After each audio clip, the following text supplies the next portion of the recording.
I'm Molly. I'm Julie. And I'm Jen. And welcome to Folks Forever, a Lois and Clark rewatch podcast. We're three fans who've been loving LNC since 1993. Each week we'll recap one episode and talk about at least one LNC-related topic. If you would like to learn more about who we are, how we became folks, and or how we became friends, check out our intro episode. Today we're going to be discussing Season 1, Episode 15, The Ides of Metropolis. We're also going to hear about Jen's visit to the Warner Brothers studio and the Lois and Clark set back in the day. Yay. So jealous. So jealous. 5 more days and I see Tracy Scoggins. No. I'm excited. Are you going to try to get audio? Is that what's happening? I don't know. Well, we'll see. I don't know. I don't know. And you could get her to say, hi, this is Tracy Scoggins, Cat Grant. Just like... You're listening to Folks Forever podcast. Here you go. Do a commercial for us, please. I don't know about that. We'll see.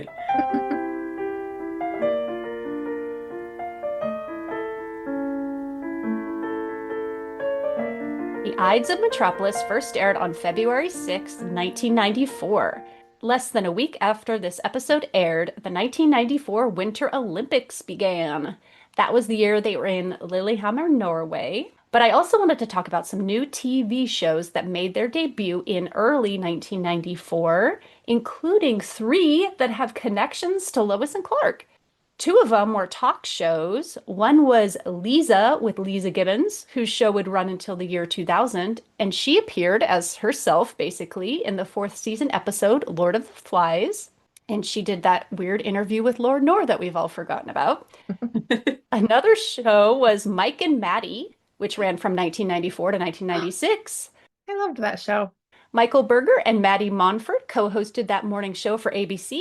And they appeared in Chip Off the Old Clerk, in which they supposedly interviewed Leanne Stepanovic.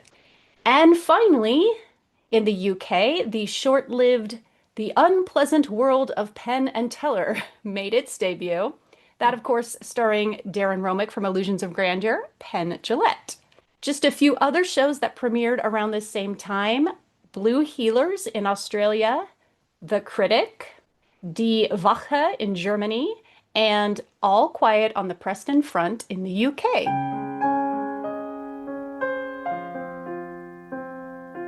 Every Lois and Clark episode had a title. Some are puns or references to old movies or songs, and some are, well, kind of dull, and this one is one of them. The Ides of Metropolis is the name of the computer virus in the episode. As Eugene Latterman reminds us, Ides refers to the 15th day of certain months, and March and Metropolis both start with an M, so that's how we got that title, I guess. Sure. So dumb. I know. I'm sorry. It's also the 15th episode, so we've got 15. Whoa. So I don't know if that was purposeful or coincidence. Interesting. Oh. My mind is now blown. Molly's face right now, and she's like, whoa. How The did I not connection. even notice? Wow. 15. Okay. Jen, do you have any memories of your first time seeing this episode? I don't remember anything about this one. How about you, Julie? Yep, same. I have 0 memories of this one. Probably disappointment would be my guess, but I don't remember. I am 99% certain that I did not see this episode during the original run. So my first exposure to it was reading about it in an online episode guide. It sounded pretty dull, but then when someone sent me the tape of it and Illusions of Grandeur, of course I watched it. I mean, it's Lois and Clark. I remember thinking that it was pretty silly when they said that nearly all computers were connected to the internet. Like, what reality were they living in? But more on that later, I'm sure. That is true. Before we get into our more detailed discussion of Ides of Metropolis, we are going to give our very own summaries in 16 words or less. Jen, today we start with you. What's your biggest secret, Clark? Oh, your parents are having an affair? That's not a lie. That makes it sound like they are having an affair. I mean, okay, but that's not, okay, hang on. That's not the lie. That's not his biggest There you secret. go. That's not the lie. I love His it. parents were not having an affair. She's like, I saw them. I saw your dad I'm behind the starting barbecue rumors pit. 30 years later. What about you, Julie? All right, my summary is Lois hides a convicted murderer she believes is innocent. Lois and Clark investigate to find the killer. Straight and to the point. Mine is L&C ponder the ethics of lying, squash a computer virus, and solve a murder? Yeah. Yeah. That's much better than mine. This one was hard.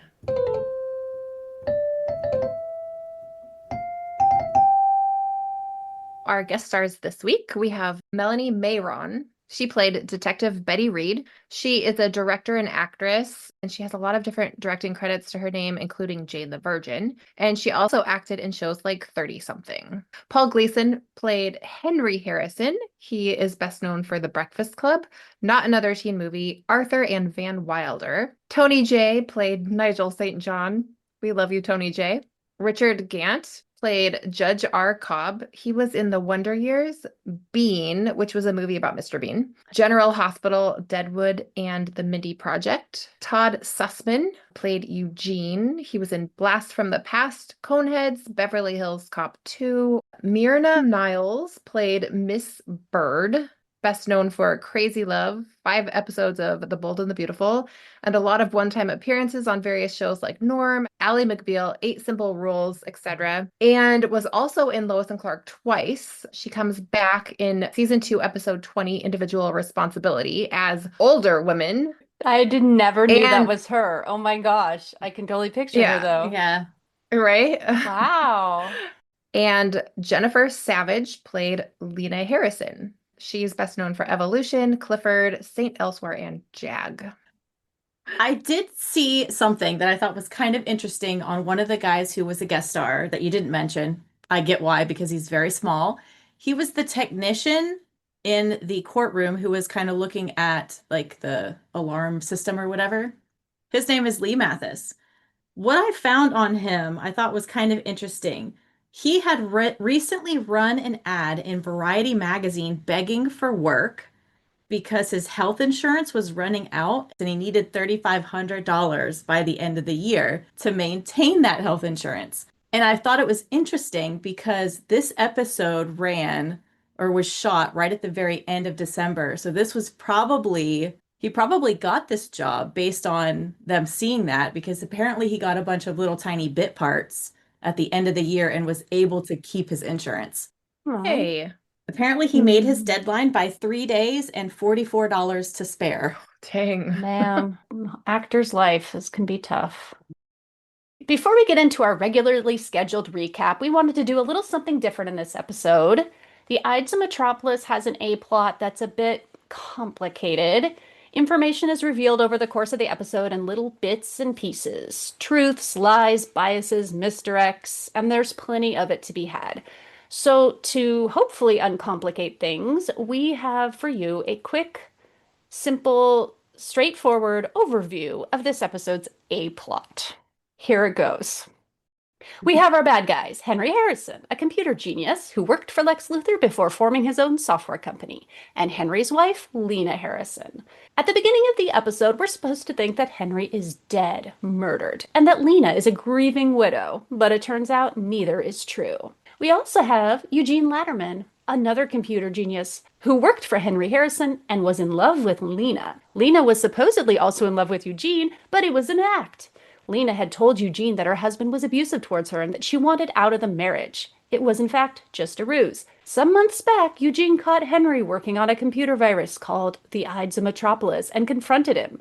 They had a big argument during which Eugene said he would kill Henry if Henry ever hurt Lena again. In actuality, Henry's software business had begun to flounder, so he and Lena hatched a scheme in which Henry would fake his own death. Lena would pretend to have killed him, and Eugene, to protect the woman he loved, would initially confess to the murder. Henry and Lena killed a homeless man and set a fire to destroy the body. Eugene discovered the fire and called the authorities. Even though the corpse was burned badly, Lena Harrison later ID'd it as being Henry, and their residential records match, but we learned that this was falsified via computers. So everyone thought that must have been Henry. Henry was dead, and Well, somehow Eugene got ID'd as being the killer. So the case goes to trial, and Eugene is found guilty and sentenced to life in prison. Lois has been covering the trial, and she and Eugene have apparently spoken quite a bit.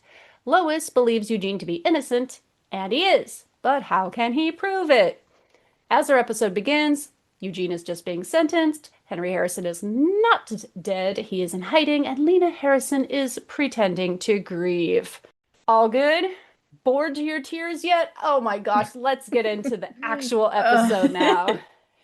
Oh, Lord. Oh, my. We start out in the courtroom and we hear the verdict of guilty of murder in the first degree. The judge addresses Mr. Lederman. He pleads his innocence, but the judge isn't having it. He wants him transferred to the maximum security prison for life without parole. Lois is sitting in on the trial, as well as another lady with big ol' hair. Big hair. Lois, big hair. That's, I guess, if going back to the memory, if I had to remember one thing, it would be that lady's hair stuck out to me. So Lois is bribing a security guard with football tickets to talk to Eugene for 10 minutes. When he lets her in, the room is empty. There's a fun little quote here with Lois to the bailiff where she says, "Don't tell me what the rules are, Ben. I've broken every one of them." and this would be a good time to mention that the writer of this episode is Deborah Joy Levine, who also wrote the pilot, in which Lois makes a similar comment about rules and how she's broken every one of them. I also want to know, was she planning on going to this game, or does she just randomly have tickets to things to bribe people? I think that's Good question. I think she had multiple ones in there. I think she had like football. She had like, I Yeah. don't know what else she would have in there, but Basketball, Buffalo Bill ticket. concerts, yeah. Yeah. So next we see Superman catching someone snooping around with a flashlight in Clark's apartment. But it's not what you think. It's Jonathan Kent. Superman quickly changes into the muscle T version of Clark. Oi. And it's then that we learn that Jonathan thinks that Martha is cheating on him with a younger man, an artist. I really appreciated the transition they did between Superman to Clark, which obviously it was like his stunt double walking the one way and him coming the other way, but it was done very well. And I appreciate when it's done well. Yay. Good. See, compliments, an ode to something for this episode. So Jonathan pulls out a giant painting. It is of Martha painted in the nude. And my question here is, Julie, do you want this one for your collection? Do you think it exists out there? Oh, I want it so badly. So if anybody knows where it is, I will totally take it. And Clark's reaction, who? I love it. I love his reaction. Mom? He doesn't even cover his eyes. Ugh. I know. Yikes. I am wondering how, if Jonathan came on a plane, how he got that on the Exactly. plane. And also, if he didn't get on the plane, that means he's been driving for 2 days, which is odd that Yeah. his mom hasn't, nobody's heard from him. I mean, so I think he must have gone on the plane and just dragged this with him. And then a taxi like that. Put it on the top of the car Right. to get And there. the shroud slips off and he has to explain, oh, no, it's just my wife. It's my wife. I mean, what? So then we get our opening credits. And then Lois now is meeting with the lady with big hair, aka Detective Betty Reed, and she is explaining what she witnessed, that Eugene was gone when the guard opened the door. It sounds like Eugene not only broke out of this room somehow with nobody noticing, but got into a storage room and stole a gun from somewhere, a different room. Like, how did nobody notice him sneaking around? It was convoluted and weird. The guard is rightly in trouble, but this lady is pissed. Detective Reed, I don't think... You don't think, period. The way she said it was funny. So Lois is walking down the steps of the courthouse and she sees a ticket in her windshield. And she goes, "Oh, great, another ticket. Wow, Lois. How many of has these she do you get?" gotten? Right. Did she just make the Daily Planet pay for them too? Because she's on business? Probably. That's my guess. Probably. So she gets into the car and then a gun pops out of nowhere and a guy says, "Drive."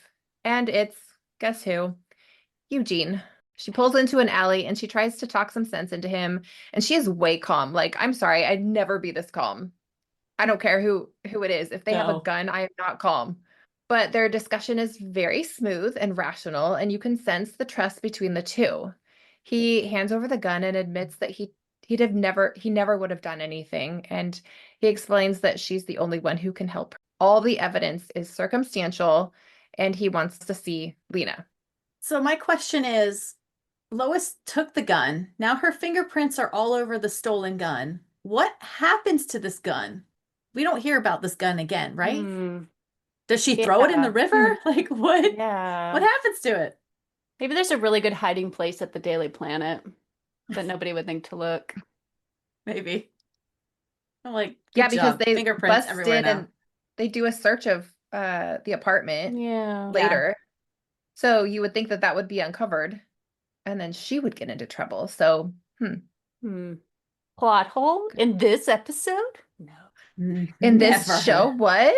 Mhm. What? I'm shocked. I will mention now that this is the first time we really have a good look at the Jeep of her driving it. We saw it in Pheromone, but we didn't get like a really good view. And it makes me so happy because it's the first good view of the license plate, and I have the license plate, and that makes me happy. Yay. Did you guys want that Jeep when you were little? Yes. I always said I will have a Jeep. Never Yes. did. But I always wanted Neither did one. I. I wanted a silver Jeep Grand Cherokee, and I never got anywhere close except for this past year, this past February. I finally got an SUV, and it is silver. It is not a Jeep. I don't need a Jeep, but it's my Lois car, kind of, right? A little bit. Okay, so our next scene, Jonathan is in Clark's apartment. It's early, and he is making breakfast. It's like, what, 5:30 in the morning. Clark comes out looking quite nice, still in his muscle tee. I will admit, when he looks nice, even though it's the muscle tee, it's not my fave. He asks if the couch is okay, and opinions on this.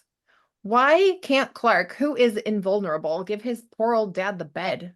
I thought the same thing. Give him the bed. You sleep on the couch or sleep in the air. You're fine. You sleep in the air, right? He I can. don't know. I think it's just because the dad came in so late the night before. I mean, in a few Okay. episodes when Martha and Jonathan come to visit, they get the bed and Clark sleeps on the couch. So Yeah. later on, that happens. I think Jonathan was probably like, "No, don't worry about me, son. If he's anything Okay. like my mom, when Probably. people come Yeah. over, she will give up her bed and be like, I'm like, why? You're the oldest person. You shouldn't be on the couch." And yet they Yeah. insist. Oh, wow. So Jonathan tries to pick up this pan that he's cooking his eggs in, and he burns his hand. So they have this cute little moment where Clark lifts the pan for his dad, and you kind of hear the sizzle. It's cute. I love those little moments where they sneak in like his little superpowers, but in as an everyday thing. I thought that was a good little touch. And we do hear that he does have chickens. My question from Green Green Glove Home, does he have chickens? They do. Aha. Aha. Oh, good. So see, we're getting They some have answers chickens. finally. There you go. Never see them, but yes. But we talk about them. But we talk about them. So Clark offers to call his mom, but Jonathan doesn't want Clark to do that. Phone rings, and there you go. It's Martha calling him instead. She's coming to talk to Jonathan in person, but we find out she's not coming until the day after tomorrow, making Jonathan feel quite disappointed that maybe it's not an urgent matter, he's not a priority, and she doesn't want to miss her art class with the younger guy. I think it's cute how, she's in a different time zone. So for probably in Smallville, it's like 4:30 in the morning. Yet Mhm. she knew that Jonathan would be up at 5:30, like, because they know each other so well. So Yeah. it's sweet that she It calls is. him. It is cute. They're little soulmates. And we don't get very many episodes where they kind of bicker or fight. There are a couple that I can think of. This one, and then later on with the gift certificate. Oh, yeah. Yeah. And For the most part, they're Chi of Steel, they have a little argument. oh right with the okay, yeah, where Like they who switch works harder. responsibilities. Yeah. Yeah. Okay, maybe I take that back. They do bicker a little bit. So, at the Daily Planet, Perry is asking Lois questions about the escape, and Lois is being all secretive and distant.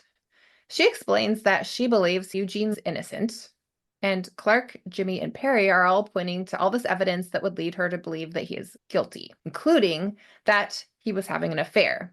Lois then says, It's okay to have an affair if your husband's a brutal sociopath. Clark then chimes in with, No, it's not. It's not okay. assuming it's true. And what are we really thinking about here, Clark? Everyone's confused, and Perry goes on into one of his Elvis tangents. And then just then we see Lena walk into the newsroom. It kind of makes me mad that Clark would even think for a minute that it was true that his mom's doing that. Clark. Right.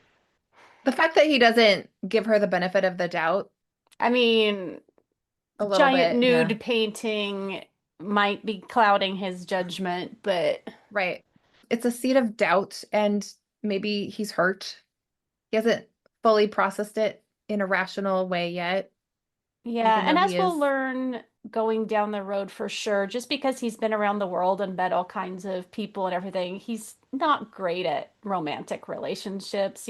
It's going to take him a Mhm. while to really get into the Yeah. groove with that. So I can excuse that he's like jumps to this and thinks his dad must be right, Right. but don't like it. Agree. So now Lena is now sitting down with Lois and Clark, and she mentions how worried she is about Eugene, but she knew that Eugene trusted Lois. She explains that her husband was a violent man and thought many times that if only he were dead, that she and Eugene could just have a happy life together. She says, he did it for me. Just then Perry walks in and asks to see Lois. Lena leaves and Lois sees Detective Reed waiting for her. Reed asks Lois what Lena was doing there, and Lois just says she was worried about Eugene and wants Lois to write a story urging him to turn himself in. The detective agrees, but the way she's sitting at Lois's desk and looking at her, it leads one to believe that she suspects that Lois knows something. She leaves her card with Lois and tells her that she's brought him in once and she'll do it again. And at this point, we don't know where Eugene is. We just know the last time we saw him, he was in Lois's With Jeep. Lois. Yeah. Mm-hmm. But we know Lois knows what's going on. Yeah, And Lois she's is in on it. So, but the detective, I mean, she's got a good sense about her. She knows that she's probably going down the right path because, I mean, she is going down the right path. Lois obviously knows something. So now Lois absolutely cannot take it anymore. She pulls Clark off to the side of the newsroom and asks him, Tell me the biggest secret you have. What? Tell me the biggest secret you have, something you'd never reveal to another soul. Why? Because I'm about to tell you the biggest one I have, and I need blackmail material. So this is cute because obviously he doesn't choose his biggest secret and instead tells her that his mom might be having an affair with a younger man. Lois says that it's not a big enough secret, duh, but Clark doubles down. Well, what I'm about to tell you cannot be repeated. Swear it. I swear. On the lives of your future grandchildren. Okay. And no matter what I tell you, you can't do anything about it. Got it. Lois then blurts out that she's hiding Eugene in her apartment. Clark looks at her, then walks over to the desk, picks up the phone and hands it to Lois, telling her to call it in to the police. Lois gets mad and tells him, "You swore on the lives of your future grandchildren." And also her grandchildren, if we're going to go there. But spoiler alert, they fight, but she gets him to agree to go to her apartment and talk to Eugene. And if he still thinks that he's a murderer, then he can call the police. Deal? Yeah. Why is this scene so cute? I have one little ick with this scene. One thing about this Oh, scene really? Okay. I don't really like is that Lois is Share. kind of doing kind of a baby voice. And she does it later in the episode too. Yeah. She's like, Yep. "Oh, you Clark, well, don't you believe me?" I'm Mhm. like, what are we doing here? Is it I think she knows that he's into her and she's using it to her advantage. And she's like, Yeah. Totally. I'm gonna just go under the rug just a little bit. I'm gonna reel him in. I'm gonna use my cute voice. He's a sucker for it, and that's how she's smart. She knows she's not stupid. Deal? Yeah. I see what you're I- saying. I Totally. think it's adorable. I think I don't it's know. adorable. Yeah, it's cute, especially when she's like, "Deal," and doesn't wait for the answer and just like giggles Mhm. and And then walks she away. skips It's like, away. She knows. Mhm. She knows she's got him. So She's done this before. I can't remember what episode, but we mentioned it. And then she does it again in Season's Greetings, That where she elevated does to that. Yeah. Yeah. And then she just skips and walks away. I, I freaking love it. I don't know. But I mean, doesn't work for everyone. So no, now that you mentioned like that it was maybe her strategy and not just out Mhm. of nowhere, I guess that makes more sense. Yeah. So anyway, now we're in Lois's apartment and Clark is grilling Eugene. Eugene tells Clark about Henry, how he worked for Lex Luthor, and then started his own software company.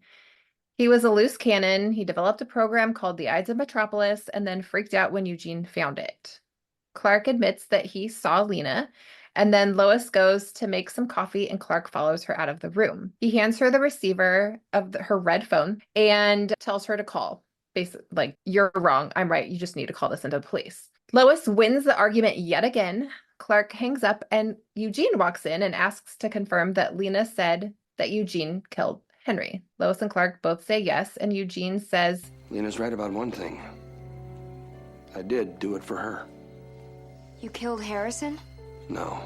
Originally I confessed. Then later I refused to take the stand to protect her. She's the one who did it. She killed her husband. I mean, I've seen movies and shows where murder mysteries are presented this way, where you get information, but then it's turns out to be a lie, and then you get more information, the more you watch, the more it makes sense. I'm thinking of Knives Out or Glass Onion, where it's done in a very entertaining way. And then there's this episode where I can see what Deborah Joy was going for. It just doesn't land. And Mhm. it's like, even by the end of it, I'm like, okay, is it because I don't care about these characters because this is the only time we ever see them? Is it because this isn't what the show usually does and it's kind of Yeah. departure? What? What? Yeah, I'm not really sure either. Yeah. Honestly, I I don't know. know. Same. But yeah, it doesn't land for sure. And we can say this because we're fans. Mm-hmm. We still love the show, but this one was struggle. All right, Lois and Clark go to Heretic to speak with Henry's secretary. Honestly, this whole scene is pretty much unneeded. There's not much I can talk about. We don't learn anything other than the secretary disapproves of the affair, disputes the allegations, and believes Eugene killed Henry. That was the whole point. Nothing else happened. So, Right. any comments? Yeah, I don't like this No. scene either, but maybe that somebody really liked this actress and wanted this in, so. Yeah, well, there was a part in the script that made it make sense why it was there, where the secretary talks about how great Henry was, how he even was like housing a homeless person in the generator room, gave him a cot, gave him food, and that's where we learn about this homeless guy and that the homeless guy is now missing. And the secretary just kind of blows it off like, well, of course he doesn't want to come back because of the fire and the murder and the blah blah blah. So, but that was completely cut out of the whole episode. Yeah. We don't Oh, and we wow. don't hear about the homeless man until like the end. Mm-hmm. So that would make Which sense for the scene, but they cut it, so the scene was pointless. that's so Right. disturbing to think that maybe he only let this homeless man stay in his generator room so that he could take, Yeah, he must have. like he wasn't generous at all. It was all a ploy. Yuck. Exactly. So Lois and Clark then head over to Lex's penthouse, where he is just out on his balcony casually skeet shooting. Clark immediately asks, What happens if you miss? That's an interesting question, Mr. Kent. Well, let's see. This clay pigeon weighs 2 ounces. We're on the 110th floor, approximately 1,500 feet from street level. Considering the G-force and the speed, if this object hit some hapless passerby, it would strike at the speed of about 200 miles per hour. Well, my guess is that it would kill, unfortunately, him or her instantly. but the arrogant little jerk says, I never miss. I never miss. Interesting to talk about things going off your balcony and how fast they would go and what would happen if they hit something below because we're what, 8 episodes away, 6 episodes away from the end of the Oh, season? yeah. Uh-huh. Yeah. Ooh. That's right.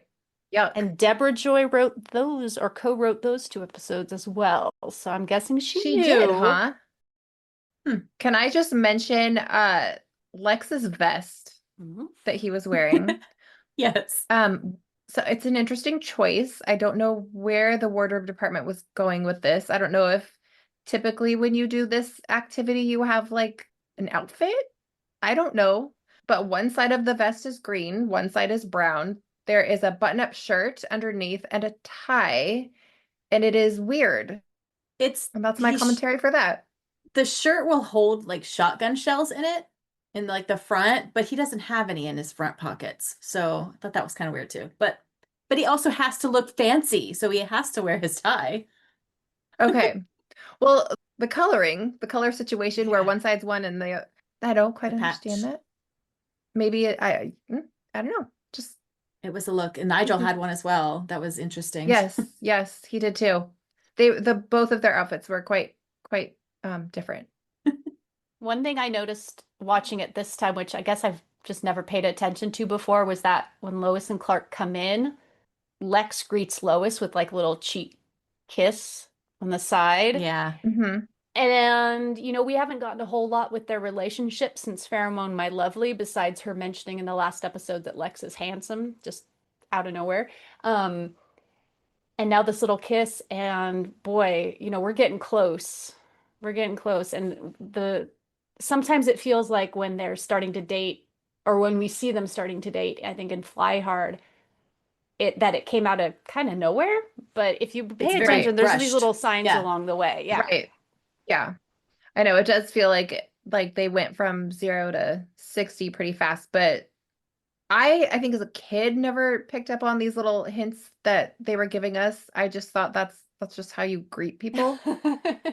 But as an adult, I don't technically go up to someone and give them a kiss on the cheek. So it like now watching it as an adult, I guess I can see it a little bit more clear. What we do get a fun thing is Clark's little eye roll here after the kiss. I wrote that down Yeah. too. God. Clark's His face. face. He is so jealous. And Nigel sees it all go down too. You see Nigel watching Clark like Mm-hmm. Nigel's going, yeah, man, solidarity. I get you. I don't like this either. Nigel hates Lois. Oh gosh. Yeah. Slash loves Lex, I think. A little Maybe. bit, a little too much. Well, the whole purpose of their visit there was to get Henry's employee file. But Lex notices something in Lois's expression, some doubt on whether Eugene is actually the killer.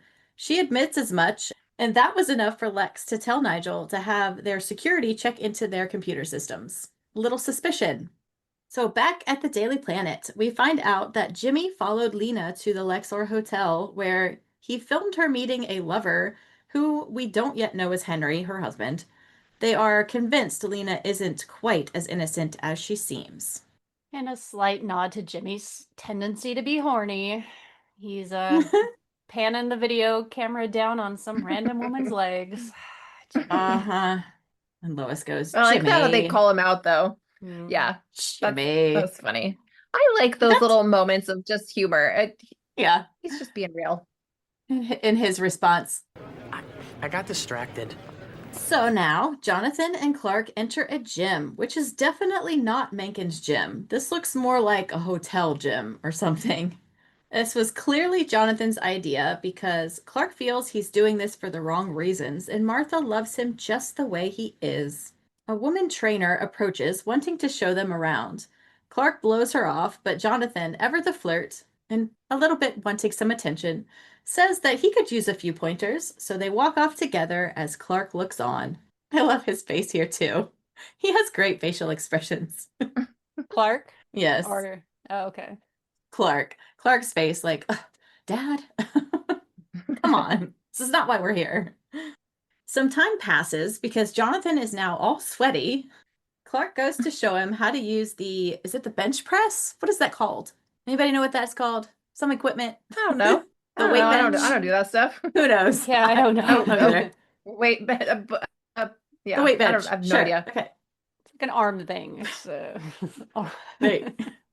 An arm thing. It's an arm A thing. heavy You lay lift on it and you thing. move your arms up You push it up And and it's down. real heavy. He goes to show him this equipment when a man rudely cuts in, staking claim to it, telling them that he always uses it then and to buzz off and take Grandpa with him. Clark, ever the gentleman, tells him to go ahead and they'll just wait. The guy flexes, saying it might be a while because once he gets pumping, it's hard to stop. Clark decides to mess with the jerk, placing his finger on the weights so the guy can't lift it. He tries again, gets frustrated, stands up and yells, "Stinking thing's broken!" Clark then has Jonathan give it a try, and with Clark's secret super help, he has no problem lifting the 280 pounds. Everyone is impressed except for the bully, who is now mad. The trainer then comes over and wants Jonathan to spot her. And Jonathan replies, "Sure." And they make it sound like spotting is something kind of dirty. I mean, just to be Yeah. honest, something kind of Yeah. shenanigan-y. It's just a very Like, normal thing ooh. to do in a gym, though. Right. I used to think this was an adorable scene. The way that Clark kind of one-upped this bully Yeah. and just made him look like a jerk in front of the whole gym. I thought it was smart, and it made, Jonathan look like this powerful guy. It was cute.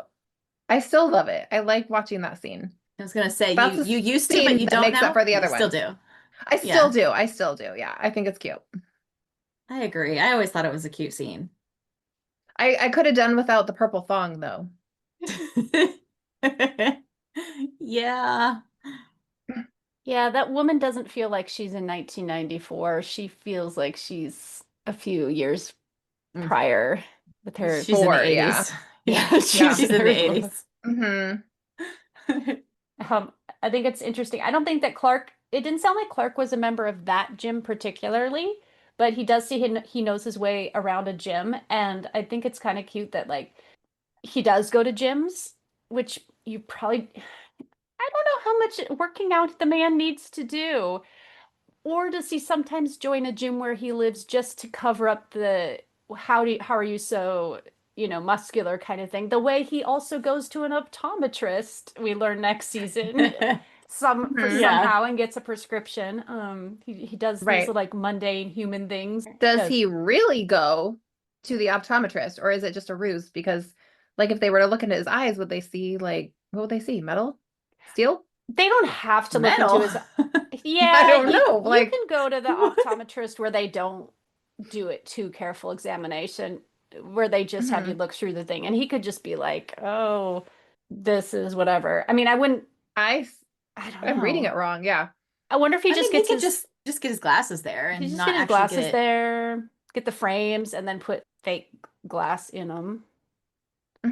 But then he still has this paper trail, like, "Oh yes, I'm an ordinary guy. I go to the Right. optometrist." Sure. He's sneaky. We spend way too much time thinking about these things now. Continue if you like. Lois and Clark return to her apartment where Eugene shares that he has reorganized her computer files into a simpler directory. Lois is pissed because they were personal and password protected. But, well, duh. Anyone can figure out your password as Superman. I mean, really. Lois, do better. Come on. Also, when did she get a computer? This is the first time I've ever seen it. Exactly. Is it even going to be there in the next episode? Because I don't think we ever see this computer ever, other than in this episode. She has a laptop eventually. I don't We'll think we have to ever be see a watching for computer. it, but yeah, no. Interesting. Yeah, no. How would you guys react if somebody did that to your computer? Would you be excited somebody made it simpler, or would you be like, no, huge invasion of privacy? Invasion. I mean, if he was really bored, he could have taken apart her VCR and made it better, like Amy Valdez. There are other things you can do in Right. Lois's apartment than go through her stuff. I don't have anything on my computer. Like, I have nothing to hide. I don't think I would want someone going through it, though.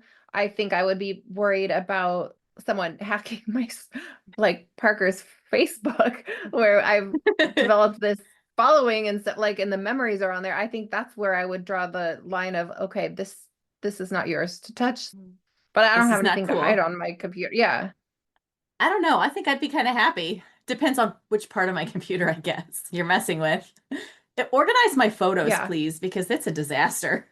Everything else, though, stay away. Get out of my computer. Maybe ask first. Yeah, maybe that's the takeaway is just ask for permission, Just not ask. forgiveness. All right. Eugene tells how he found the Ides of Metropolis program and how Henry was irate about it.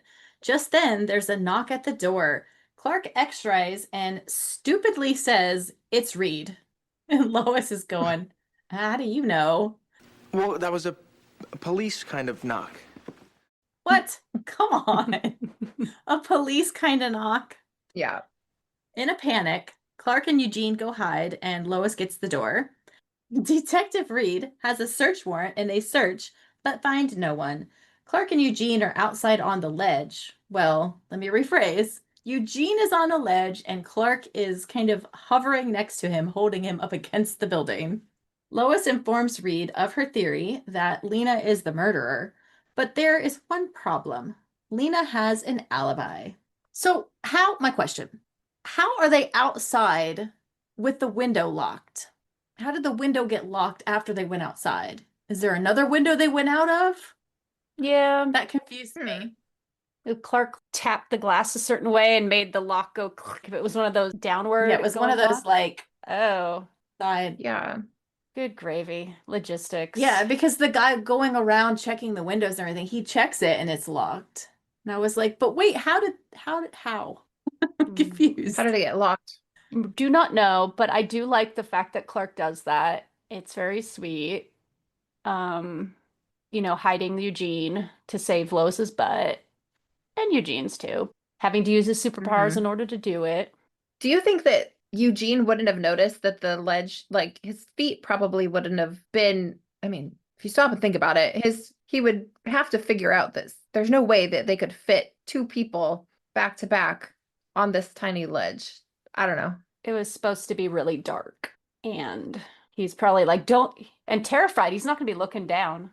No, he's Yeah. not looking down for sure. The guy's scared and he's shivering because it's freezing outside. But I think Clark is technically Okay. supposed to be kind of next to him on the ledge, but kind of Uh-huh. holding him, on it. Okay. I don't know. So he wouldn't know. That's my guess. That's fair. But the poor guy is all shivering when he comes inside. And Clark's not, of course. Clark's just fine. Clark can take the heat, he can take the cold. So the next day at the planet, Lois makes a comment that sometimes lying is okay. But Clark, with his morals, completely disagrees, saying it's never okay. Lois does not want to back down and lose this debate and comes up with a surefire scenario to prove that she is right. So you're saying you will never lie to your wife? That is assuming someone is crazy enough to actually say I do to you. That's right. All right, here's the scene. Your wife has spent the entire day at the beauty parlor. She's dyed her hair red, cut it all off just to please you. Only it looks ghastly. She comes home, you open the door, and she's standing there all hopeful. Honey, do you like it? What do? I find this kind of funny because in a couple years, Terry does the exact same thing. She cuts all her hair I off wrote that down. and dyes it red. Mm-hmm. But Clark had the perfect response. Okay, I'd tell her the truth. That I loved her and that I liked her hair better the way it was before, but that if she's happy, then that's the important thing. Lois is irritated because he is always right. Poor woman. Who? Your wife. She's married to Mr. Right. Mr. Always Right. His point seems to be that he would never lie to his wife. So does that mean he will lie to whoever she is right up until they say I do and then the lies stop? Because that's kind of almost what happens. But Uh-huh. you lie to her all the time, dude. Every single episode. Yeah. All the time. But somehow if you're married, but then you can't do it. But if you're engaged, if you're dating, sure, fine. Yeah. You're just best friends. Don't share your deepest, darkest secret. But I guess for everyone else, it's true. It's not good to lie. He's kind of a special category. He has to. There is a reason. Yes, there is a reason for the benefit of her and him. But she is correct. She's correct, though. It is okay occasionally. if it's, a good reason. Yeah. I loved when she is mocking him and planting the scenario or like placing the scenario out in front of him. And she says her quote, she goes, "Honey, do you like it?" Like the Yeah. way she says it is so funny. And that is another, I guess, memory when I was in high school, middle school, whatever, that my friends and we'd say stuff and then if we're asking, we'd be like, "Honey, do you like it?" It was because of this. I would be obsessed with it and I'd make my Yeah. friends quote Lois and Clark with me. But that's a quote that will forever stick with me because they're the Yeah. warm fuzzies. It's so cute. So Perry calls them into his office and questions what's going on. Lois says that she'd like to tell him, but can't. He wants them to know that he knows, but once they leave the office, he no longer knows, Yeah, they know. What did you guys think about the no? I thought it was funny. My misophonia is angry at it. I'd never like this scene. Oh, really? I actually wrote down, I bet Molly doesn't like this scene. Because it's kind of like, at least for me, kind of like the episode or the scene in the pilot that you don't like in the storeroom for me. Okay, yeah, I It's can see like, that. you coming out of the closet? Yeah. Deborah seems to find humor in these, but they go on I a little liked too it. long, in my opinion. You like it, but if you had to watch it regularly, would you like it as much? Is it just because you hardly ever watch this episode, you can kind of stand it? Or is it like a good scene Maybe. to watch on repeat? No, it's definitely not a good scene to Yeah. watch on repeat. No. I just think because it is just kind of out there and it's funny and it does go on a little bit long, but I think it's funny. I've always liked that Yeah. scene just because it's ridiculous. I just wonder, I've always thought with this scene that Perry was bluffing at first when he first brings him in there because he actually doesn't have any idea what's going on. And then Lois gives away, he decides to play his cards and say, about him. And they're like, "How do you know?" And he's like, "Okay, that gives me maybe." He might not know. He might not. He I don't wants think them he to think they know, knows. but he doesn't know. That's what I think. That's what I think the whole scene is a bluff. So he doesn't know, Right. Clark and Lois come back to her apartment with pizza, cold cheese pizza by the looks of the slice Lois bites into. It looks nasty, personally. Eugene is happy they are back because he has figured out that the Ides of Metropolis isn't a program after all, it's a virus. A virus that will destroy all programs nationwide. He wants their help breaking into MUT, Metropolis University of Technology. He needs a better computer to work on an antidote. And anyways, the students there could help. So how long has this trial been going on? There's no way he still has a class at this university, right? Because he doesn't say he taught a class. He says he teaches a class. There's no way he would still be teaching if he was convicted of murder or on trial for murder. Right. There's no way. They would have taken that class and found a replacement teacher or professor. For sure, months ago. However long this trial's been going on. But sure, we're just it going to had go been going with on it. for a long, yeah. We cut to Lex and Nigel discussing the virus that their security was able to locate.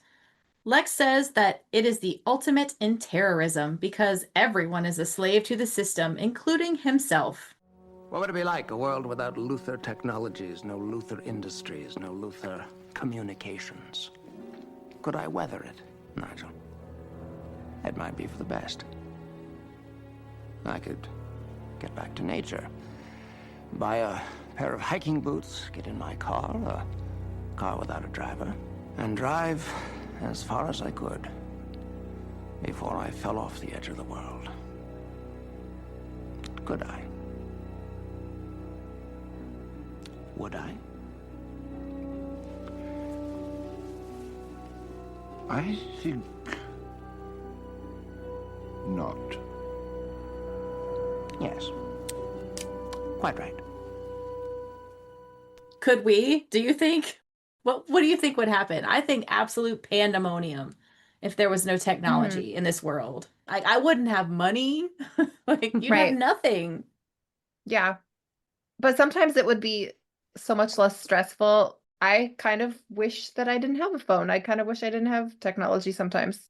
Yeah, I agree. I am really stuck on my phone. It would kind of be nice to just go back to where, how we grew up, where we didn't have Yeah, that. right. Sometimes it is nice to be able to be like, oh, I wonder how, or I wonder how or what or whatever, and just Google. There's an episode that comes out. There's Operation Blackout next season where they explore this. Mhm. I think Yeah. it's interesting because, we can answer this question how it is in 2025, but in 1994, Yeah. no matter what this episode says, we were not as connected No. via computers. Everything did not rely on computers at the time.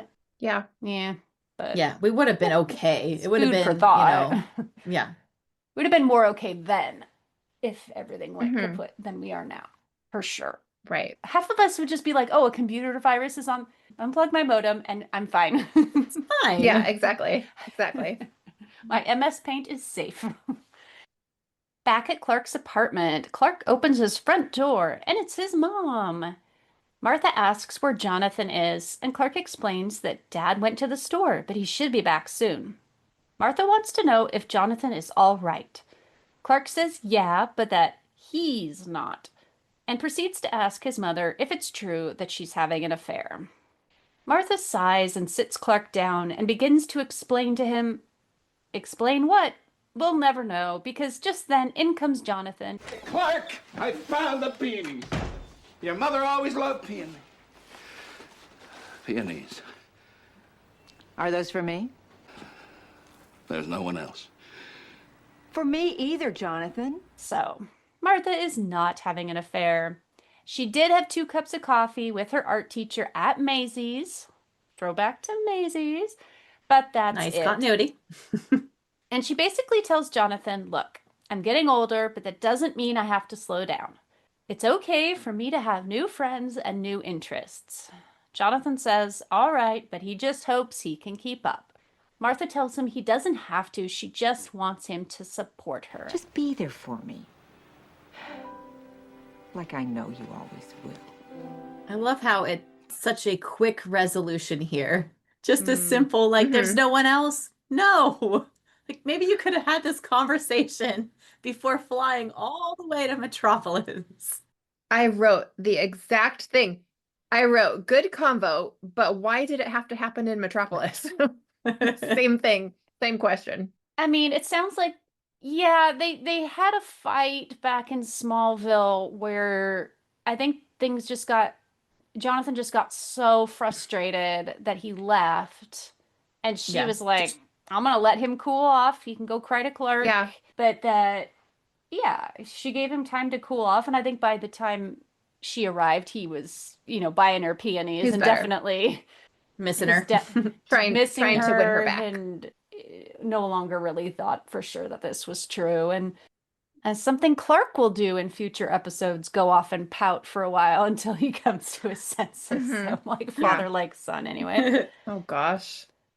So Martha and Jonathan kiss, and Clark, who has been witness to this whole conversation, smiles, and I think that's cute. Back at the planet, we learn from Detective Reed that she exhumed Harrison's body, but whoops, it's not actually Harrison after all. How can this be? Falsified dental records, Lena misidentifying the body. Jimmy Yeah. alerts Lois and Clark that something wonky is happening with the computers. Yes, the virus has come. The Ides of Metropolis are here. We should mention this virus not only is a virus, but comes fully loaded with an animated graphic of 2 Roman columns and the font of Ides of Metropolis, just so you know what you're dealing with. Yeah. Basically a screensaver. Yeah. You can't use your computer, you have to look at this instead. I mean, not just it's like a 1994 screensaver, Indeed. Yeah. but very low tech. We cut to Harrison himself, the mastermind behind it all, who is doing the evil villain cackle. Like, well, ha ha. Then we cut to a news broadcast where Linda Montoya, in what I do believe is her fourth and final appearance as a Metropolis newscaster, says that the virus is causing mayhem worldwide. She says banks are closing their doors, airports might be shutting down, financial markets, this and that, chaos. Jimmy says, Great shades of Elvis. You got that right. at the Metropolis University of Technology, Lois Clark and Eugene are trying to figure out the password they need to get into the computer system and stop the virus. Eugene has tried a bunch of number combos. Lois suggests the password might have something to do with Julius Caesar. But before they can crack the code, Detective Reed bursts in the door and tells everyone to freeze. Lois is like, nah, and she and Reed square off. Reed's gun goes flying, Clark grabs it, and as Lois and Reed's fight comes to a standstill, Clark says, "Are you ladies finished?" So obviously Reed is there to bring in Eugene, but Lois and Clark convince her to let him stay and try and stop the virus. Reed reluctantly agrees, and then she says she's headed to Heretek because she followed Lena there earlier and she wants to know WTF Lena has to say for herself. Lois decides to go with Reed. Once at Heretek, Lois and Reed are immediately caught. Oh, hi, Harrison, you're alive! And they're thrown in a trash compactor. Eugene has finally cracked the code. It's et tu, Brute, and he tells Clark that the only way to stop the virus now is to insert a floppy disk into 3 central computers, all of which are in the United States. But the virus went worldwide, so sure. But there's not enough time. Oh, yes, there is, says Clark. He grabs the miracle floppy and out the door he goes. So Detective Reed told the guy not to let them leave. Said, don't let anybody leave this room. So how did he convince the guy that I have to go? The script said that Clark gave the guy a really intense look and was like, don't even try that. Yeah. And the guy was like, okay, yeah. That was how simple it was in the script. Clark gave the guy the same look he gave the fake Mr. Trzaskowski in the last episode, or 2 episodes ago, and he was like, you just trying to stop me. Don't mess with me.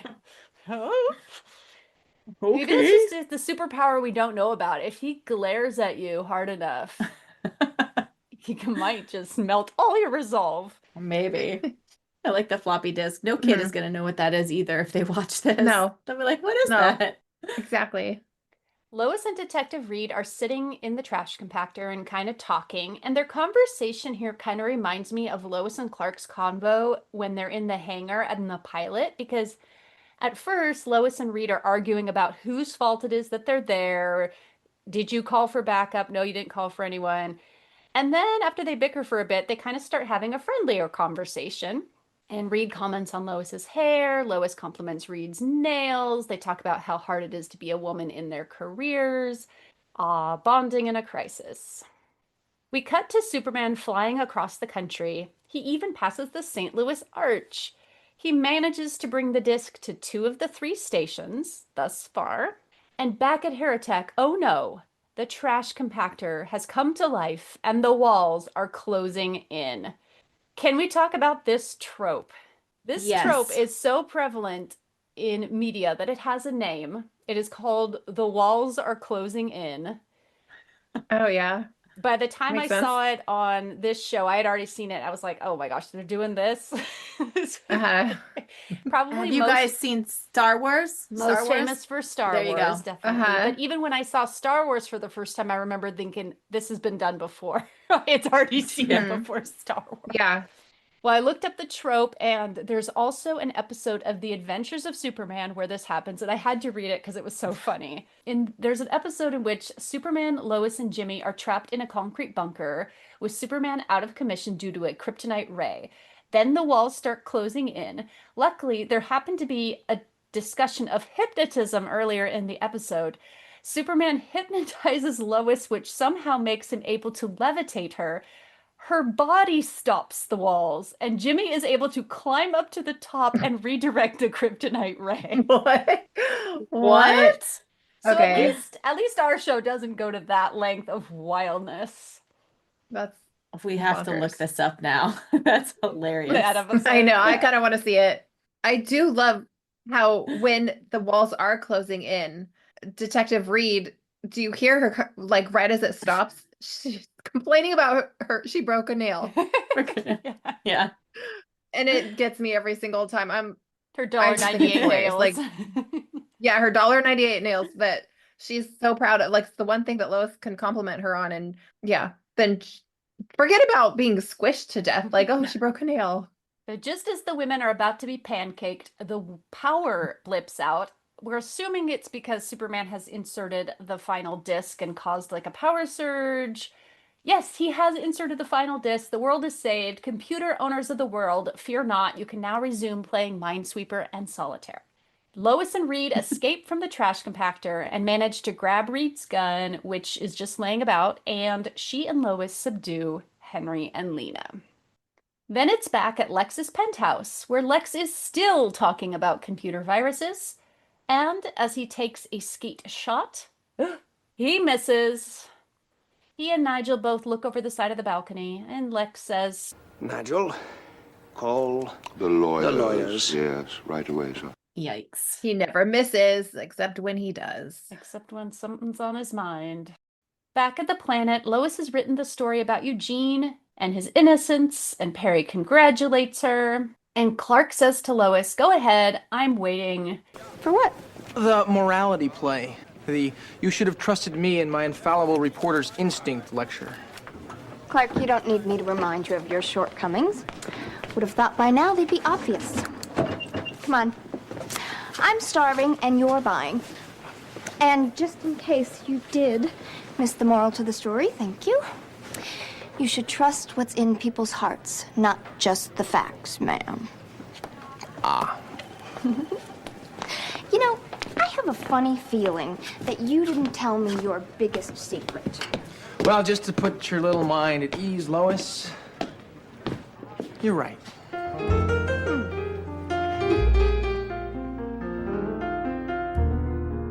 And that's our episode. I loved that last line where she calls him out for not telling her his biggest secret. It's cute. She's on to it. Like, as a reporter, it gives her some credibility. Like, okay, I have a feeling that you're not telling me the whole truth. She's on to him a little bit. It's just a little bit of a flirtation with the audience that maybe she is smarter than she appears. And there's the flirty music going on, and they walk off. She wanted to go eat, and Clark was buying. Like, she kind of wants a date. It was just enough to rope us in, keep us watching, at least for me. I like how she was like ordering him around. Yeah, she's like, you're taking me out to dinner. And he does. And of course he does, because she knows that he likes her. Once again.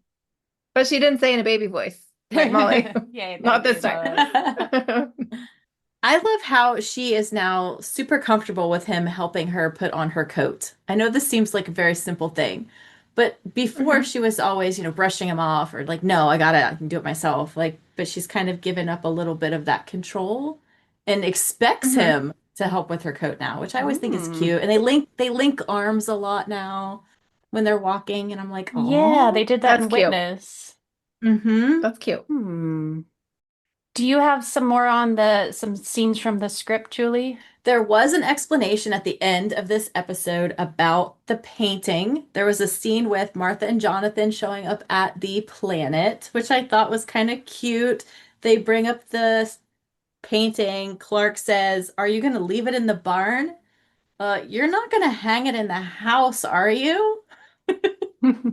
I thought that was cute. Really? But Martha explains that it was actually going to be an anniversary gift for Jonathan. That's why it was painted. But they cut That would have been nice to out. keep in there. I know. That explains the whole painting. I did have a question. Yeah, that's right. I did write down somewhere up in my notes up above that I forgot to mention. Like, where were they going with this painting? How come they didn't write a little bit more about why she did it? Because Why? that would Yeah. that would be a little concerning. I don't know. Maybe So- for me. I'm fine with Martha painting herself and wanting to give it to Jonathan, but why is it so big? That's the only It's thing. huge. Right. Like an 8 by Where was- 12 or Where is it Do gonna a small go? one. In the bedroom? in the bedroom. Maybe. Ugh. But even in the bedroom, that's for It's a little weird. It's a little yeah, weird. it's a little strange. coming from somebody who is married, I don't think I'd want a nude painting of myself on my wall. Just you. What would you rather have? A nude painting, a memory box with little rocks with all the dates of your exciting things, or a trip to Rome? I would choose Rome. Though the rocks was kind of sweet though. The rocks The was rocks sweet. is sweet. Yeah. But I do want to go to Rome. So Mhm. give me Rome. But do I want a nude painting of my husband? That's like massive? No, no. I did notice that one. I also noticed a scene where in the script where Lois goes into about her parents splitting up Mm, because when she talks yeah. to Clark about, his fears about this affair, she's like, Lois has experience with this. Like, yeah, maybe they are because this is what parents do. And then she goes into how, yeah, I wish that they kept that conversation in and maybe we can post this as part of our socials, that page. Yeah, I did like that as well. Cut Mm. Perry's scene down a little bit, maybe leave out the Uh-huh. secretary, maybe put this scene in. I think would have made the Yeah, episode a because little it better.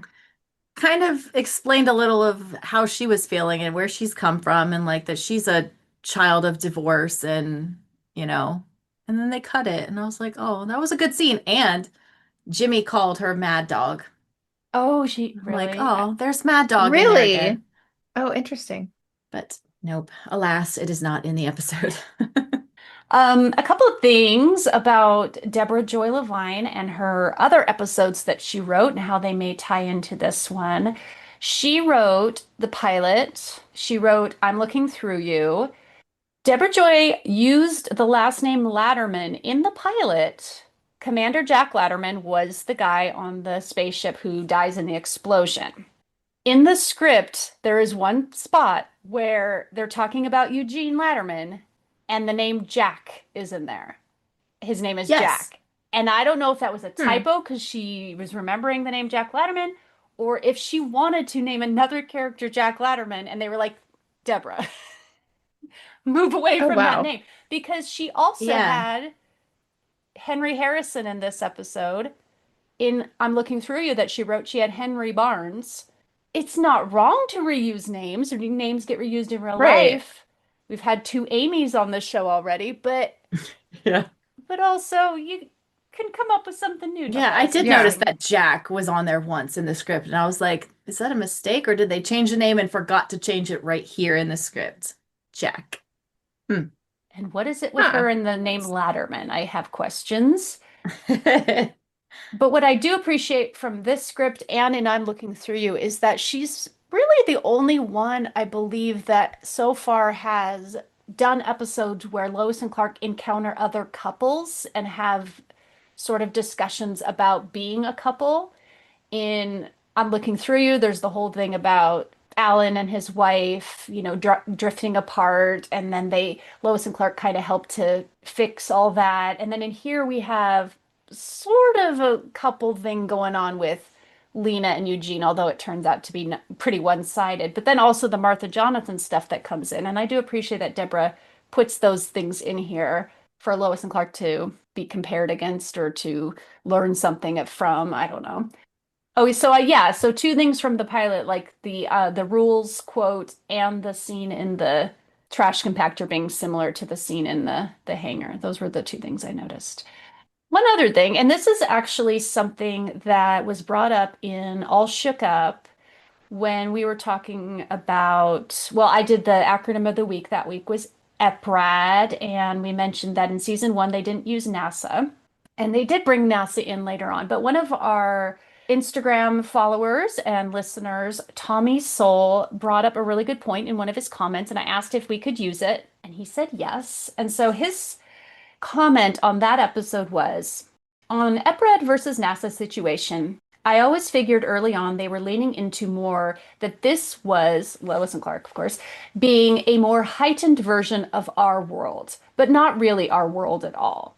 He brings up the Congress of Nations, maybe standing in for the United Nations, and Mhm. he points out that this goes back to older comics, which did this a lot, just changing a little details here and there. He says there was the 1989 Batman movie, which instead of the Guggenheim Museum had the Flugelheim Museum. Said on Lois and Clark, they Nice. seem to move away from that after season one, with exceptions like how they had their own US president and they had their own fictional countries at war going on later on. He Right. says this is still a thing that goes on in the DC world, like in the most recent Superman movie, they have fictional countries at war. It's never a set rule, he says, like in the comics, he says it's never a set rule whether it needs to be like a real life or a made up thing. He says that can get a bit confusing. And what really struck me about what he said, though, although I loved all that info he gave us, his quote about how this was a heightened version of our world, Lois and Clark universe being a heightened version of our world, because we see that in the pilot where they have kids going into outer space in the first episode of this show. Coming back to this episode where they're trying to convince us that nearly every computer is hooked up to the internet. That was not true in 1994. Right. It was actually work to get on the internet in 1994. You had to purposely and deliberately dial up or be part of a LAN, which Right. maybe those computers might have been more vulnerable, but home computers, there was no way just a computer virus would just zip into your computer and attack you if you Right. were not physically Right. online, and you wouldn't probably be so. So it is this episode is asking us to believe that in Metropolis and in their world they are more connected than was real for us in 94. So thank you, Tommy Soul, for that little quote that made me think, and appreciated that.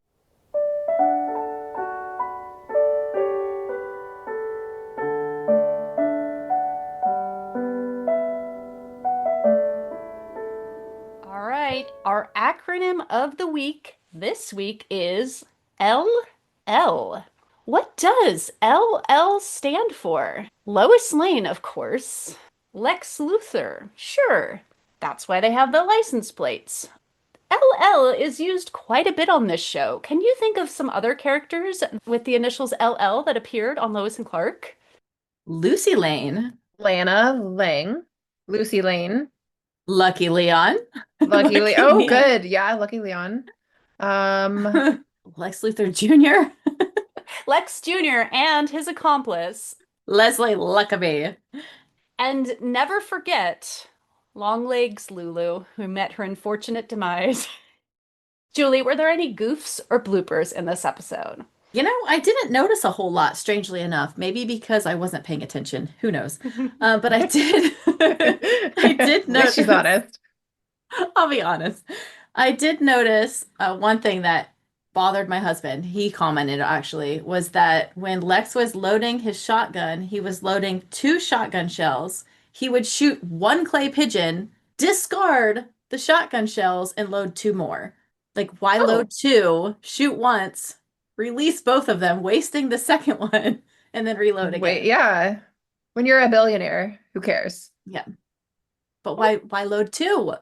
That reminds me of another thing that I always wondered when watching this was even if he shoots the clay pigeons, the debris still goes down 110 floors. Yeah. Does That's that not a hurt good point. anybody down there? It does. That's true. Mhm.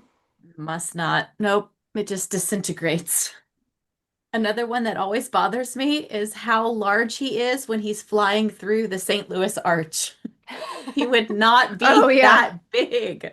Right, He's right. huge. He would be like a little ant. I know. How big are you? How small is the St. Louis Arch? Yeah. And then one that is not, maybe not a goof, but it's a question of mine always, is there's a very weird timeline of Clark and Jonathan going to the gym. It's like midday. Does he take a long lunch break, go back home, get Jonathan? They go to the gym, they Go to take the a shower, gym. Yeah. and then he puts the same clothes back on? But maybe Jonathan was like, hey, you gotta come home, take a long lunch, we're going to the gym. I don't know. Yeah. Who knows? I gotta win your mom back. But then put the same clothes back on because it was a quick Right. trip. Who knows? Yeah. But he said he was going to take a shower, so I don't know. Yeah.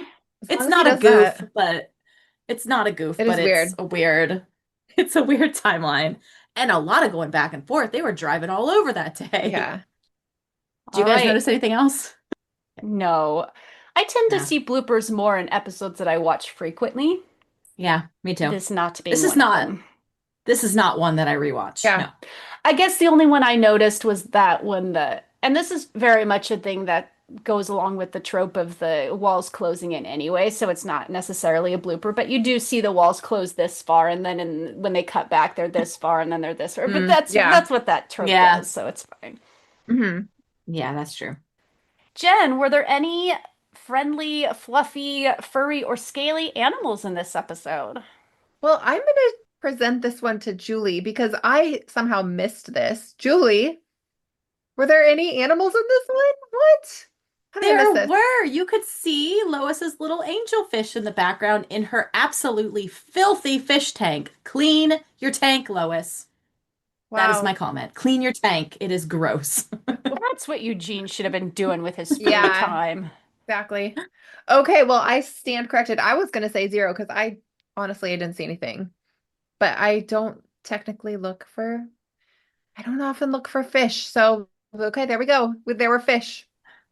So normally I talk about Lex and what the hell he was talking about in this episode. Lex had a lot to say in this episode. A lot of it was about technology, the threat of techno-terrorism. What would Lex do if he didn't have this? I don't really feel like I need to explain anything Lex said in this episode. You just need to watch it. I enjoy his scenes, so I'm just gonna say go watch the episode if you want to see what Lex had to say. But I do have some real life things that got mentioned. We had yet another reference to Elvis and Priscilla. We saw St. Louis, got lots of references to Shakespeare's Julius Caesar and Beware the Ides of March. Martha mentioned the Grey Panthers, which is an organization, but it is not just limited to membership for older people. So her comment about being of the right age to join them seemed a bit strange. And I also noticed a reference to the old TV show Dragnet when Lois was saying, you should trust what's in people's hearts, not just the facts, ma'am. Jen, Good what catch. is your vote for the most bonkers excuse Clark uses in this episode? There weren't many excuses. The best one was when he knocks or when he hears the knock at the door and it's, Detective Hare. And he blurts out that it's the detective, that she's there. And Lois is like, how do you know that? And he just goes, Well, that was a police kind of knock. So now we come to the end of our episode discussion. On a scale from A+ to F-, we are going to give grades to this episode. Lois asking Clark to share his biggest secret was fun and sneaky, and the idea of Martha having an affair was different, but I didn't hate it. The end scene with Lois and Clark walking out to spend time together and kind of flirting, I loved that. The detective was a strong, independent woman, and despite her somewhat annoying flaws, I liked her. She was a good character overall. I liked who they cast as Eugene. But yeah, the bad guy storyline was kind of mediocre, and it was convoluted and kind of meh. Compared to Witness, it wasn't quite as good, I don't think, as Witness. It wasn't horrible. I thought the cute scenes made up for a lot of it, but I ended up giving this one a C+. How about you, Julie? I don't want to give mine. We might have the Okay. same one, so go ahead. Oh, wow. Okay. I will say this is not one I rewatch. I did not enjoy the murder mystery plot, the unwinding tale of everything. It just took too long to get the real truth of what was going on. There were a few cute scenes. I really liked the gym scene. I really liked the Lois and Clark talking on the phone, just jabbering about marriage and whatnot. I like that scene, but there's just not enough for me. There's not enough of the Lois and Clark banter together for me to really enjoy the episode as a whole. So with that being said, ouch. I'm gonna give it a C-. That's the lowest by far that I've done. Ouch. I bet we gave C-minuses to Illusions, I think. To Illusions Did of I? Grandeur. Yes, pretty Oh, sure. well, I'm giving this a D+ then. Wow, really? This one's worse? I like Illusions better. I think this is worse, personally. So are I don't you taking know. back your C minus? No, I'll keep it at the C minus. It's just not one that I love at all. It's still higher than Requiem, though. You gave Requiem like a D plus, I think. Did I? Okay, hang on, you guys. You don't ever go back and look? I don't go back and look. I should. Because you don't want I to say this should is your do it worst based one when it's on not. I should do that based on what I'm grading it on because I feel like yeah, this is the worst one for me so far. You gave Requiem a D plus. You gave Illusions of Grandeur a C minus. All right. Jen, you gave Requiem a C minus, and Smart Kids a C, and Illusions of Grandeur a C minus.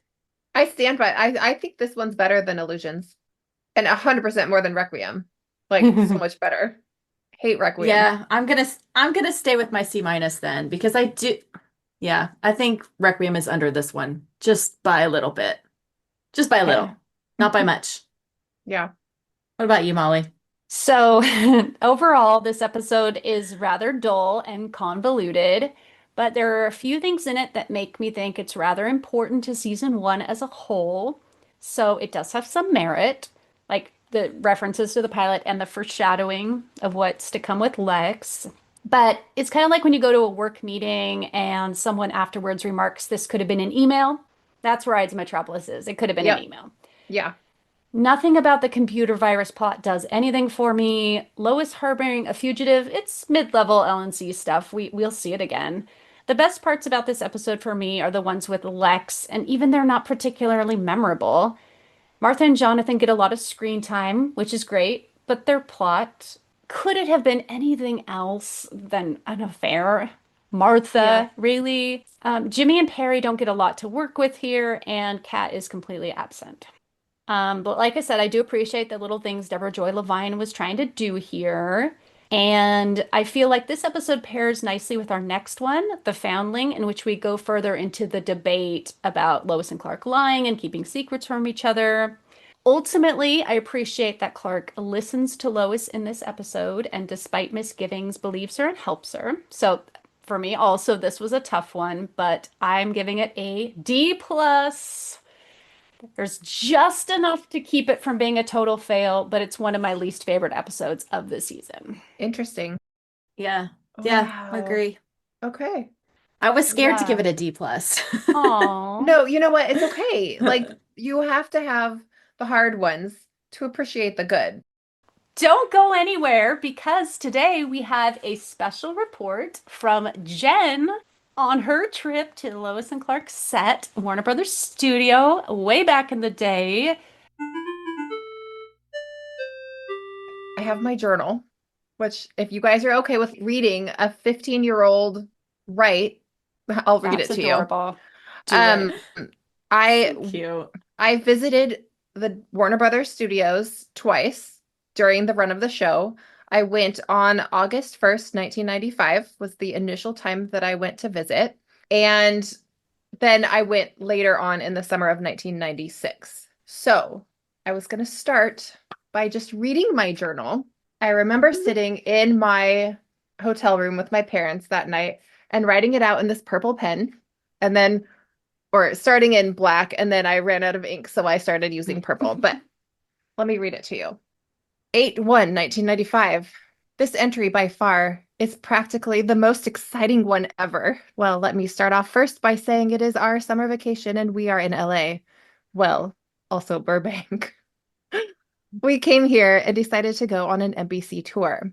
We took it and saw the whole bunch of Days of Our Lives junk. I snuck a pic for Amanda, who was my best friend at the time. Even though you're not allowed to. Breaking rules, Jen. Oh, yeah. On the way to NBC Studios, we got out of the car to walk a block to the studio, and we were walking and no one else was around. Then out of the blue, we looked up and saw these guys walking toward us on the same sidewalk. Then Mom and I noticed that it was Will Smith, aka the Fresh Prince of Bel-Air. He was talking to two others, saying something like, "You know you hurt some of their feelings." Will Smith, as we were passing by, looked at us and smiled. I was so excited. It was the first famous person that I saw on our trip. Then we finished walking to NBC Studios and we sat down in the waiting room. Then who would walk in the door but Mr. Belding. I don't know his real name. I can't. Wow, I'm Will Smith so and Mr. sorry. Belding on the same day. Right? So, Mr. Belding, in case you're not aware, he is off of Saved by the Bell and Saved by the Bell, the new class. He bought a Seinfeld mug, a t-shirt, and something else. I don't remember. As he left, he turned around and said bye to everyone in the waiting room.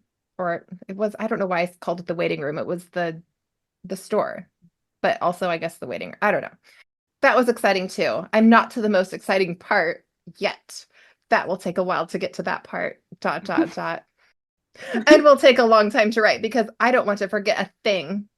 We took the tour, saw Jay Leno's car, and a whole lot more, but nothing too exciting. Okay, on to today. We showed up at the Warner Brothers studio at about 9:40 to 9:45. We waited for, I don't know, well, until 10:30 when our tour started. We went into a small theater and watched the history of Warner Brothers. And P.S., this is a Jen editorial note at this moment in time, 2025. This is a completely different place. If you go now, the Warner Brothers tour it's a big old thing that you go, like it's a make money type thing. Back then, you're just going into this little room and watching a thing. People didn't really do this a whole lot, I don't think, back in the day. It was very small compared to what it is now. Well, first we walked onto the set of Murphy Brown. Everything was so small compared to TV. We then saw a bunch of props, like a prop room and a lighting room, then a scenic design room. Next, I overheard my mom telling Ivy, the tour guide, that I am very interested in Lois and Clark. So anyway, she stopped this really long golf cart that we were riding on in front of Studio 14 at approximately 11:45 a.m. She told us not to touch anything or take any pictures for copyright reasons. She opened the door and let us in, but when I was walking in, I was thinking, I wish this was the Lois and Clark set, but oh well, we're probably not going to see it anyway, but hey, maybe she's going to surprise us. And then I said, hey, earlier she told us that we wouldn't be able to go in there because it was a closed set. So anyways, I walked in and the first thing I saw was a big yellowish pole. Ivy goes, look familiar? I was surprised. Then it clicked. This is the Daily Planet. I was actually in the Daily Planet set. Walked in and saw the elevators, the vending machine, Lois's desk, Clark's desk, the conference room, and Perry White's office with all its Elvis memorabilia. There was a note on Lois's desk, but I couldn't read what it said.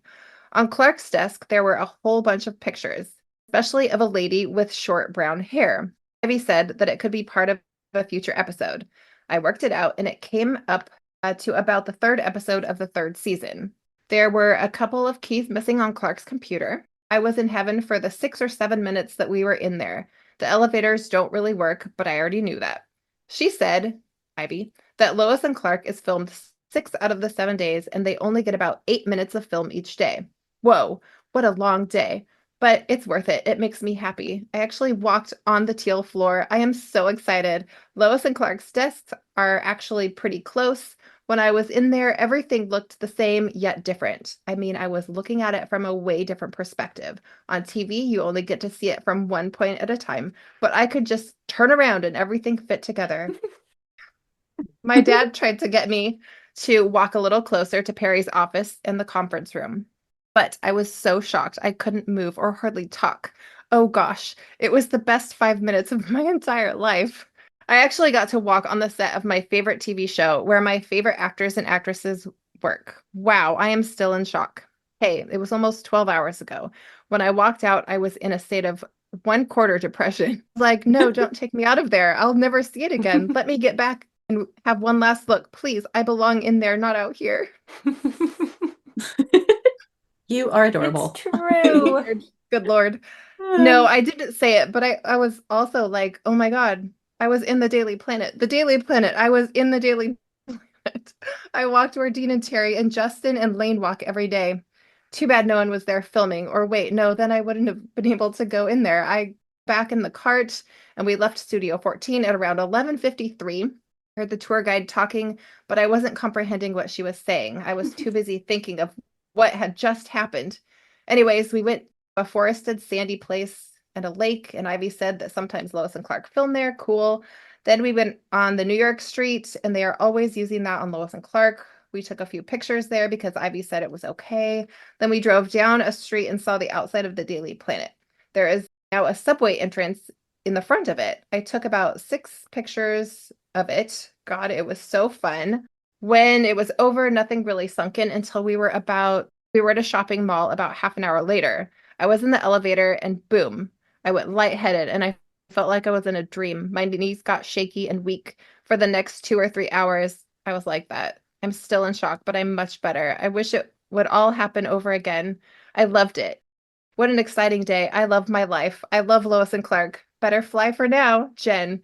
And then underneath that in all caps it says, I saw the Daily Planet. And then I drew out, so I would never forget from my memory. I drew out the actual, like, from what I could remember, everything. So that was the first time I went with just my parents. The next time I went was summer of 96, and I took pictures. I can put these on socials, but like, I think this is Annie's orphanage. Yep. That's That's me and Annie. my grandma. Okay, I had a question. Is this Lois's apartment? For Yes. whatever reason, they stopped the cart and I had to get out. I got my picture taken on the steps of this apartment building. I'm assuming that's Cute. Lois's apartment. And then here's my grandma taking my picture in front of Lois's apartment. Is this is this the Kent's farmhouse? I have a picture of it. I don't know why. They have used that as the farmhouse, yes. Okay, so I took that picture. And that's also where, isn't that also where during the Ultra Woman out episode where Clark like runs through? I think. Maybe. I don't know. Maybe not. I don't know. Ignore me. I don't know. I have no idea. But yeah. Maybe. But yes, they did use it for sure. Star Labs. Woo. You can see Nice. the little the golf cart, which actually that's just a building that they use for a lot of the behind the scenes. I don't know. It's a building that they actually use on the studio lot, but it's used as an exterior for Star Labs, which is kind of cool. And I think when we went together, we went through there, right? And the second time we got out of the thing, I was able to go down into the subway with my dad. And then here we go. Last one. Do you recognize this place? It doesn't exist anymore. But like Tempest, right? The Tempest The episode. saloon, yeah. The saloon, yeah. So Looks that was like a it. highlight, getting to go and visit the saloon. I think I joked about ordering a sarsaparilla, but good memories. I had so much fun. And even though I didn't get to go on the set, like the Daily Planet set the second time, the fact that I got to have pictures of myself in front of like the Daily Planet. So was it your idea to go to Warner Brothers Studio, or did your parents suggest it to you, or? It was all me. I think I begged my parents to go.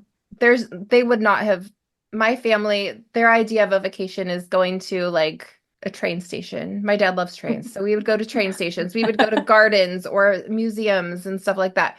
I was always the kid that was like, I want to go to Disneyland. I want to go to Knott's Berry Farm. I want to go to, Warner Brothers Studios or Paramount, or I'm more of I appreciate knowledge. I should just clarify that I do appreciate learning things, but my heart is in creativity and watching my favorite shows, and so. So do you think the time that you went and saw the inside of the set was after the Kay Callan conference where you were asking like how can I watch a taping? Yeah. I think so, because I would have figured it out. I'm pretty sure. In fact, I probably have that in my journal too, that I got to talk to Kay Callan. So yeah, I think I did grow smarter as the years went on. Yeah. That definitely sounds like we were at 2 different Kay Callan conferences then. Yeah. Okay. So that's cool though. Do you remember going out and seeing the poster, the giant Lois and Clark poster that was outside how close did you get? Did you stand under it? Oh, I would stand under it. I took pictures from across the street.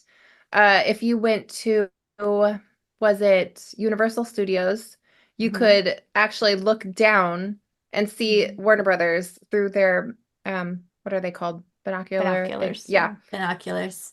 It's true. And so, that's what I did. Yeah. So, I mean, I had ways, and we would, I think, like I said, we went to California just about every single summer to, I think, visit family and do a whole bunch of other things. So I would always try to weasel my way into Disneyland or Warner Brothers or Universal. So yeah. I would have given my left arm to go see the set. Did they have a gift shop at the Warner Brothers studio at that time that you remember? I mean, you would have gone in there for sure if they I had. think I would have gone into if there was, it would have been teeny tiny. Mm-hmm. That's a place to have the studio store for sure. Right, right. No, I can't remember, and I don't want to misspeak. So I feel like maybe when you go in and check in, there was like maybe some mugs. There would have been actually, because I bought the blue Warner Brothers jacket as my souvenir, that I gave to Julie because I'm not gonna wear it ever, and like. But it was. I'm not gonna wear it either. No, but I mean, it was the closest thing that I could have bought. They didn't have like Superman merch when I was there. It was, I mean, if there had been Superman merch, I would have bought whatever was available. But I got a jacket. Yeah. As we've said before, there was very little Lois and Clark merchandise. So little that maybe we can probably we've covered about half of it at this point, and we are. Yeah. Yeah. But sadly, isn't that crazy? Sad that they would have the show and yet they wouldn't have anything for people to buy to like further promote the show. And well, thank you for sharing that with us today. I know it's not easy sharing your teenage journals. I have my own that are way too embarrassing. It was a 15-year-old kid living out her wildest fantasies at 15, which I'm so glad that was my that was it. Fantasy. Not reading anything else, but I'll read that one. I'm just glad that we all got to go like recently. That was a lot of fun. Like, and no, the globe isn't there, but you know, we still saw the Daily Planet, and we still saw, you know, the lagoon and all that stuff. So that was fun. But yeah, I would have died to go back then for sure. Especially like things like the saloon that's no longer there. It's important to go and appreciate what's there when you are there. Because like maybe next time we go, you don't know what's not going to be there or what's going to get changed up. So we need to They go might again, decide guys. they could use the Daily Planet for something new. I mean, that building, and they could put like a new sign out in front that's there now. It would kind of ruin it. There is an episode coming up where you actually do see a legit golf cart of someone giving a tour on the Warner Brothers set, but they disguise it as being like the Metropolis. We're moving. Well, if you are watching the show alongside us, we hope you'll tune in to our next episode, Season 1, Episode 16, The Foundling. Wait a minute. How do I find you? You can find us on Instagram or Blue Sky as Folks Forever. That's FOLCSFOREVER. Or you can visit our website at folksforeverpod.wixsite.com/podcast. And until next time, please enjoy this bonkers little ditty.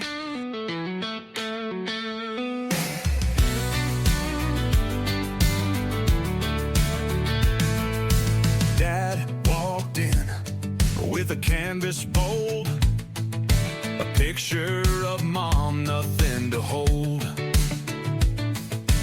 Mom, Clark yelled, eyes wide as the sea. This family drama's got a touch of mystery. Dad's face red like a neon sign. Thoughts racing, crossing every line. He's at the gym, lifting regret, sweating out a love he won't forget. But Mom's no sinner, no hidden plot. It's just a misunderstanding, that's all she's got.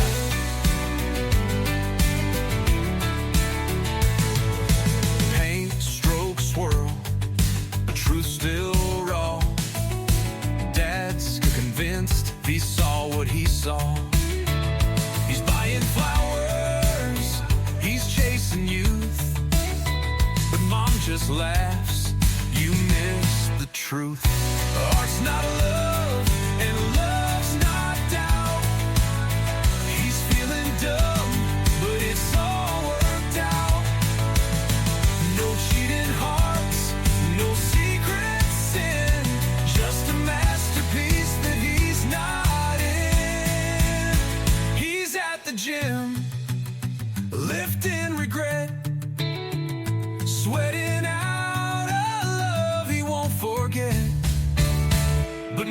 no sinner, no hidden plot. It's just a misunderstanding, that's all she's got.